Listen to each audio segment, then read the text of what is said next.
जय श्री कृष्ण मित्रों, राधे राधे। आप सभी का बहुत बहुत स्वागत है आपके अपने चैनल भक्ति सागर में।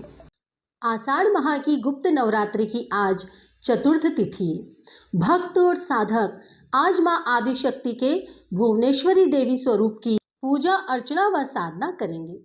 माँ भुवनेश्वरी को यश और ऐश्वर्य की देवी कहा जाता है।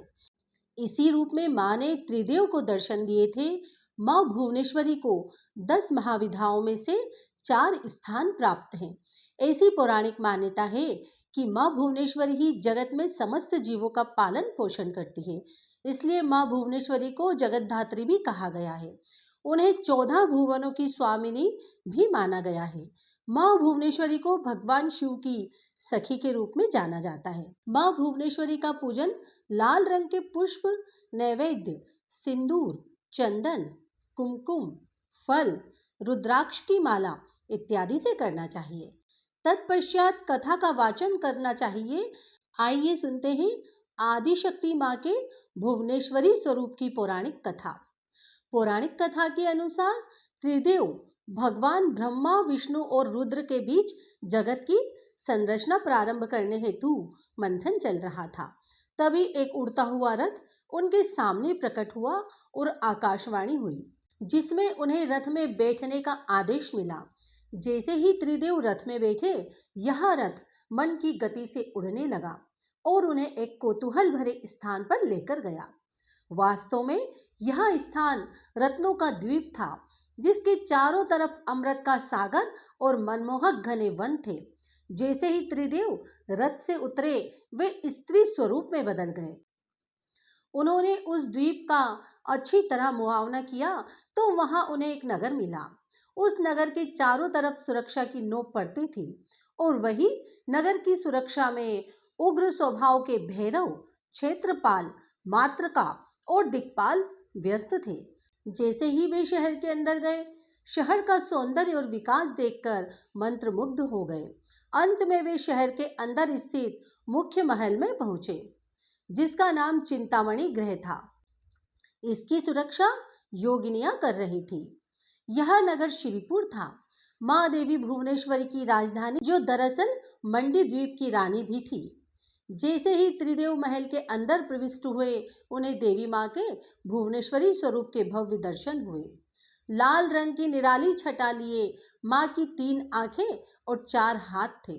उन्होंने लाल रंग के ही आभूषण धारण किए हुए थे। उनके तन पर लाल चंदन का लेप लगा हुआ था और लाल कमल की माला पहन रही थी।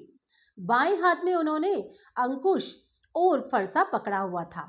वहीं दाएं हाथ से अभय और वरदा मुद्रा दिख रही थी। उनके मस्तक पर मुकुट अर्धचंद्र रूपी मणि द्वारा सुसज्जित था। माँ श्वेत वर्ण के त्र्यंबक भैरव के बाएं गोद में बैठी थी। उन्होंने श्वेत वस्त्र पहन रखे थे एवं सर के ऊपर भी धारित थी। अर्धचंद्र व गंगा जी धारित थी। उनके पंचमुख में से प्रत्येक पर 3 नयन थे।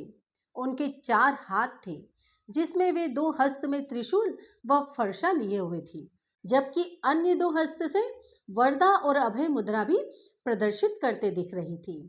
देवी भुवनेश्वरी और त्र्यंबक भैरव पंच प्रेत आसन पर आसीन थे।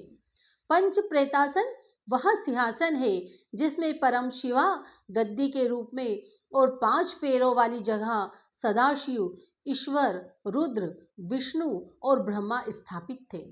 इन सबकी सेवा में अनेक योगिनियां थी।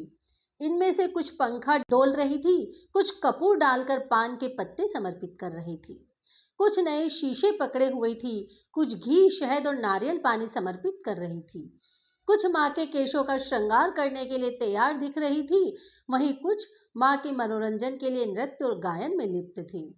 त्रिदेव ने वहां पर असंख्य ब्रह्मांड देखे। हर ब्रह्मांड में उनकी तरह ही त्रिदेव थे और यह सब उन्होंने माँ भुवनेश्वरी के पैरों के नाखून में ही देख लिया था। कुछ ब्रह्मांड की रचना ब्रह्मा जी कर रहे थे, कुछ विष्णु जी द्वारा पाले जा रहे थे, वहीं कुछ रुद्र देवता द्वारा संहारित किए जा रहे थे। की इच्छा शक्ति द्वारा उत्पन्न माँ भुवनेश्वरी ने त्र्यंबक के 3 स्वरूप बनाए, ब्रह्मा, विष्णु और रुद्र।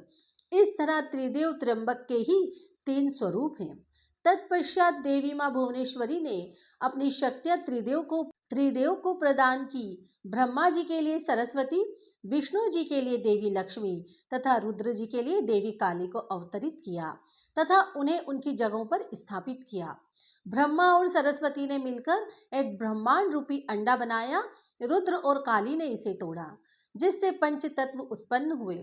इसके बाद पंच तत्व का उपयोग कर ब्रह्मा और सरस्वती ने संपूर्ण ब्रह्मांड की रचना की तथा विष्णु और लक्ष्मी ने इसके पालन पोषण का हर कार्य किया।